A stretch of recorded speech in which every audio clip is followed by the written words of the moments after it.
राम रामेति रामेति रमे रामे मनोरमे सहस्रनाम तत्तुल्यं राम नाम वरानने। मित्रों, आप सबका स्वागत है अपने इस YouTube चैनल पर। आप सबका प्रेम और सहयोग जैसा मिल रहा है, इसको आगे भी ऐसे ही बरकरार रखिएगा। आज जिस प्रसंग को लेकर आ रहा हूँ वह आपके और हम सबके जीवन से जुड़ा हुआ है। आहार शुद्धि। शास्त्र कहता है कि आहार शुद्धि परम आवश्यक है हमारी, क्योंकि जैसा खाओगे अन्न वैसा बनेगा मन, यह शास्त्र कहता है। इसलिए पुराने समय में आप देखिए, आहार को बहुत शुद्ध रखा जाता था।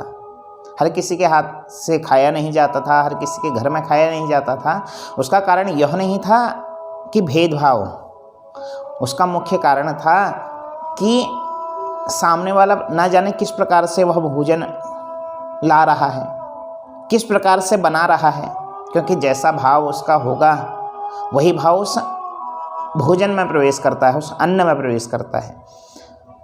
और जैसा भोजन हम करते हैं वही भाव, वही विचार हम सबके जीवन में आते हैं। इसलिए आहार शुद्धि को विशेष महत्व दिया गया पुराने समय में। आज भी कहीं कहीं तो आहार शुद्धि पर विशेष ध्यान दिया जाता है, किंतु धीरे धीरे यह प्रथा लुप्त होती जा रही है। मॉडर्न बनने के चक्कर में हम सब ने यह छोड़ दिया। यह नहीं जाना कि ऐसा क्यों होता था, बस यह सोच लिया कि हम भेद कर रहे हैं लोगों में, किंतु भेद नहीं था।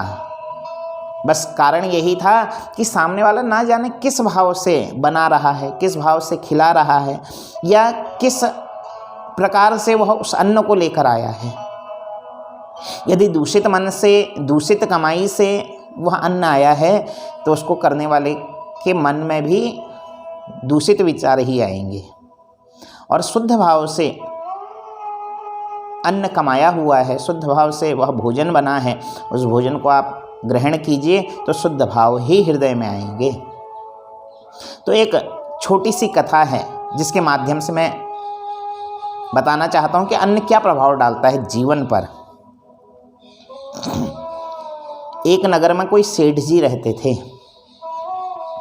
सेठ जी का चावलों का व्यापार था, चावल को बेचते थे।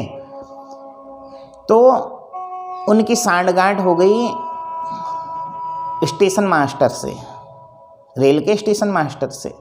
तो जो चावल वह लेते आधे दाम पर उनको मिलना प्राप्त हो गया।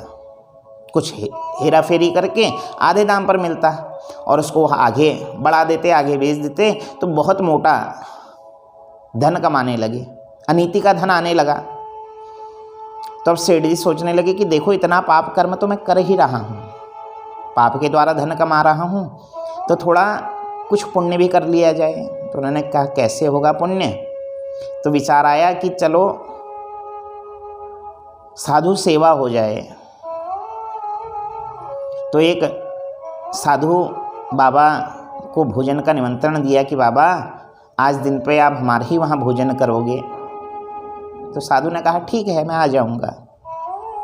तो उस दिन उसने उसी चावलों की खीर बनाई।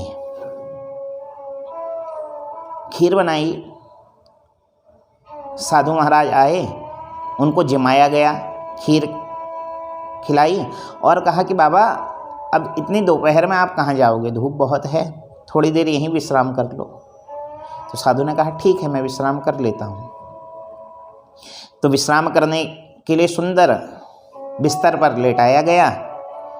तो साधु ने खीर खाई थी। जैसे जैसे वह खीर भीतर गई, विचार बदलने लगे साधु के। जहाँ रुका था वहीं बिस्तर के नीचे उस सेठ ने बहुत सा धन रखा हुआ था, अपना कमाया हुआ। तो साधु के मन में विचार आया कि इतना धन है, अगर एक गड्डी निकाल ली जाए, 2-4 गड्डियाँ निकाल ली जाए तो सेठ को कुछ पता नहीं चलेगा। किंतु फिर दूसरे क्षण विचार आया, नहीं नहीं, यह तो अन्याय है, यह गलत बात है। किंतु जैसे जैसे वह खीर अपना प्रभाव दिखाने लगी, खीर पचने लगी, तो जाते जाते भी वह साधु बिस्तर के नीचे से एक गड्डी नोटों की लेकर अपने झोले में डाली और वहाँ से चला गया। दूसरे दिन जब सेठ ने नोटों की गिनती करी तो एक गड्डी कम दिखी। अच्छा, उसे साधु का तो ख्याल नहीं आया, क्योंकि साधु हैं भैया, धन से क्या मतलब उनको। सोचा कि मेरे नौकरों ने कुछ यहाँ से धन की हेरा फेरी कर दी है, तो अपने नौकरों को बहुत प्रताड़ित किया, उनको मारने लगा। तो इतने में ही दिन संध्या का समय होने वाला था। वह साधु दौड़े दौड़े आए और कहने लगे कि मैं तेरे वहाँ से यह एक गड्डी नोटों की लेकर गया था, इसको तू संभाल। तो उस सेठ ने हाथ जोड़ दे, कहने लगे नहीं नहीं, अरे आप ये कैसी बात कर रहे हैं, शायद मेरे ही कोई जो यहाँ नौकर चाकर हैं भय के मारे आपके पास एक गड्डी छोड़ गए होंगे जिसको लेकर आप आ रहे हैं। क्योंकि साधु तो वैसे ही संत हृदय होते हैं, निर्मल हृदय होते हैं। संत हृदय नवनीत समाना, कोमल हृदय होते हैं, तो आप इनको बचाने के लिए झूठ बोल रहे हैं। तो साधु कहने लगे नहीं, मैं ही तेरे घर से यह नोटों की गड्डी को चोरी करके ले गया था। तो वह व्यापारी कहने लगा कि आपके मन में ऐसा विचार क्यों आया। तो वह साधु कहने लगे पहले तू वह बता, जो कल तूने मुझे खीर खिलाई वह किस धन की थी, कैसे कमाई थी तूने, वह अन्न कैसे कमाया। तो वह सेठ ने सब बातें बतला दी कि वह तो मैं चोरी से लाता हूँ, मुझको कम रेट में पड़ता है, आगे मैं बढ़ा देता हूँ, बहुत मोटा धन कमा रहा हूँ। तो साधु कहने लगे कि उसी चोरी के कमाए हुए अनाज की जो मैंने खीर खाई उसने ही मेरे मन में विकार उत्पन्न किए, जिससे चोरी की भावना मेरे हृदय में उत्पन्न हुई, अन्यथा यह भाव मेरे हृदय में कभी नहीं आता। कल उसका प्रभाव हुआ तो चोरी की भावना मन में प्रकट हुई, इसलिए मैं एक गड्डी यहाँ से निकाल कर ले गया। किंतु एक दिन पश्चात जब वह खीर पच गई, तन से बाहर निकली, तो फिर बुद्धि शुद्ध हो गई और समझ आया अरे मैंने यह बहुत अनुचित कर्म कर दिया, तो यह अपनी नोटों की गड्डी संभाल, और आज के बाद मुझे कभी भोजन के लिए मत कहना, मैं तेरे यहाँ भोजन करने नहीं आ पाऊँगा। क्योंकि जैसा खाएंगे अन्न वैसा बनेगा मन, जैसा पिएंगे पानी वैसी होगी वाणी, जैसा करेंगे संग वैसा चढ़ेगा रंग। तो इसीलिए भोजन का विशेष महत्व है। शास्त्रों में बतलाया कि आहार शुद्धि सबसे पहले जरूरी है। आहार शुद्धि हो तभी विचार शुद्धि होगी, तभी व्यवहार शुद्धि होगी। अब आजकल भोजन शुद्धि रही नहीं तो विचार कहाँ से शुद्ध होंगे। जीवन में भोजन की शुद्धि परम आवश्यक है नारायण।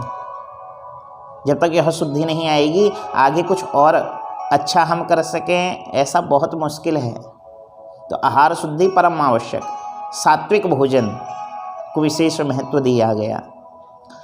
भोजन भी 3 प्रकार का, राजसी, तामसी और सात्विक। तो सात्विक भोजन को विशेष महत्व दिया गया शास्त्रों में। यदि कहीं भी कोई अनुष्ठान, व्रत, तप, जप में व्यक्ति बैठा हो तो उसको सात्विक भोजन का प्रयोग बतलाया गया कि सात्विक भोजन वह जीवन में करे तो भोजन शुद्धि हो, हम सबके जीवन में शुद्धि आए। भेद बुद्धि के कारण नहीं किया गया। जैसा मैंने पूर्व में भी बतलाया कि लोगों ने उसका गलत मतलब निकाल दिया कि हम तुम्हारे वहाँ नहीं खाते तो ऊंची धोती, छोटी धोती, वर्ण भेद, ऐसा नहीं था। कारण यही था कि सामने वाला न जाने किस भाव से ला रहा है, किस धन से उस अन्न को लेकर आ रहा है। वो उस अन्न को हम ग्रहण करेंगे तो हमारे भीतर हो सकता है कुछ विकार उत्पन्न हो। इसलिए आहार शुद्धि को विशेष महत्व दिया गया।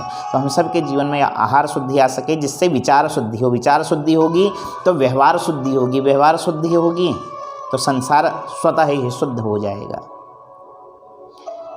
तो यह सब हम सब के जीवन में उतरे, भोजन हमारा शुद्ध हो। इस छोटी सी कथा में बताने का प्रयास किया गया। यदि वीडियो पसंद आई हो तो लाइक कीजिएगा, शेयर कीजिएगा,